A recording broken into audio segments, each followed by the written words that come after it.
think it looks brilliant, actually. It's been getting some really lovely reviews, isn't it? I don't know. I haven't Yeah, done it. I think it's going to do really well. So good. So this is an HBO generic interview. Oh, okay. So it's basically they want to do like a who's who thing. So it's very much about telling me all about your character and where they are in the world of Game of Thrones and stuff like that. And then if we've got time, and then at the end, there's just a couple of taglines. Really simple. Is that all right? Yeah. So it's very lovely. non-taxing. If that's all right. Okay. Are you ready? Whenever you're ready, yeah. Okay. Hello. So let's start nice and easy. Would you tell me a bit about your character, please? I play Viserys Targaryen, who is the rightful king of the Seven Kingdoms, whose father was deposed and killed, along with most of his family, in the civil war which precedes the first episode of Game of Thrones. So I've lived my life in exile with my little sister. It's the last two remaining members of our family, trying desperately to get back and reclaim the throne, which is, I believe, is mine. Yeah. Now, I think like a lot of characters in this, quite interesting. Not exactly good and bad. A lot of them are grey, and quite literally in my case. Yeah. His relationship with his sister is quite interesting, isn't it? Yes, it is. Yes, it is an interesting relationship. It's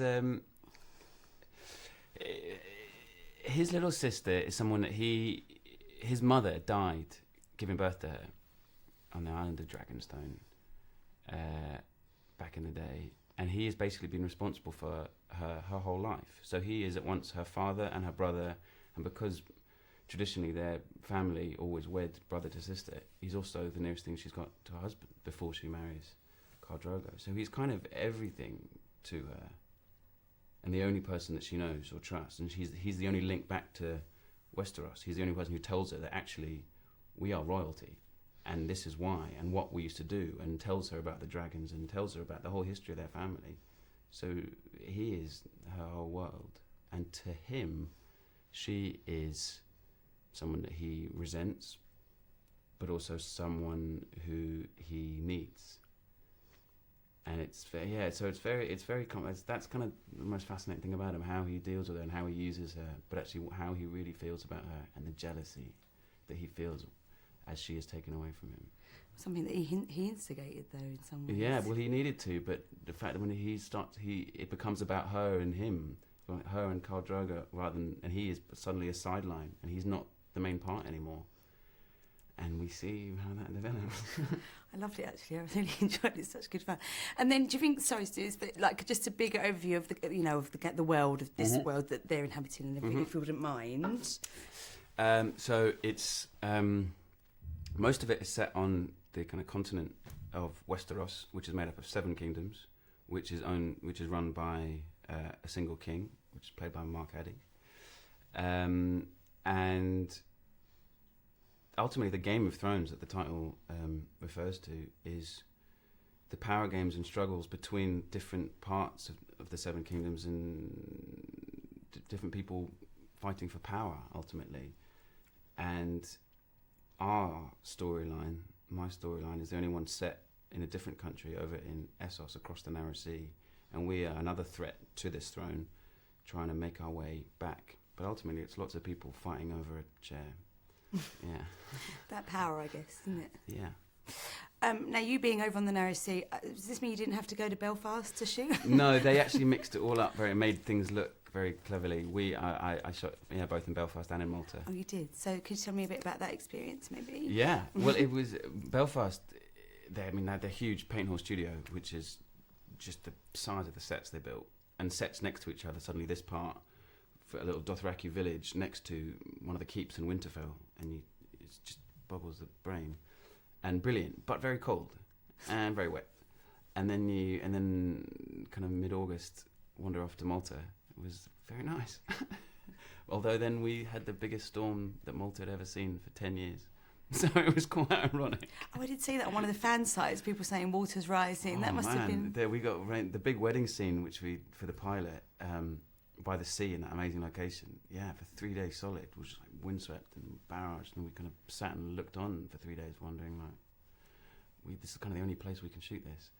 Oh my gosh. And then the sky cleared for 3 days, got us to, then we shot it, and then the rain came in again. mean, it does look pretty spectacular, you know, when I went to see it yesterday and I was like, it looks so cool. amazing for Great. something on TV. So I mean, the sets and production design and costume design, everything, it must have been so exciting. Yeah, I love the detail of it. You used to wander around by your trailer and suddenly peer your head into some kind of tent and there's just kind of 10,000 swords there lined up against the wall and you're like, I just want to have a little perv at that. And it just looks brilliant. And it's just the richness of it all. And is it quite surreal stepping into something like that, which has obviously got a massive fan base and, you know, I guess it has connotations of like Lord of the Rings, even though totally different. But is that a daunting prospect or...? No, not really, because you become a fan when you start doing it. You read the books and you just geek out massively and you're like, yeah. And I want to get online and download that map that someone drew just because who knows what that city looks like, but it might look a bit like that. And you kind of... I definitely unleashed my inner geek. So when you're doing it, you don't go like, oh, I hope I get this right. You're like, yeah, look, you got like the boots. They look just like that. And people have all come together and someone's like, by the way, Mr. Lloyd, here's your sword. And you're like, dude, and it's just brilliant. Great. Okay, that does sound good. I wish I was in. So we should just do these. That's right. Okay, You are allowed to stray from script. I know it's brilliantly written script. Oscar nominated Aaron Sorkin, I think, did it. But you can make it up a bit if you want. In fact, they probably prefer it if you did wing it a little bit. Okay, I will. Straight down the barrel there. And you must make sure you say amazon.co.uk, not .com, right? Anything else, that's it. Okay, we'll do the first one then. Hi, I'm Harry Lloyd. I play Viserys in HBO's Game of Thrones, and you can order your Blu-ray or DVD at amazon.co.uk. I got it on there. That was beautiful. And what's this one? And this is the same, but on play.com. Yeah.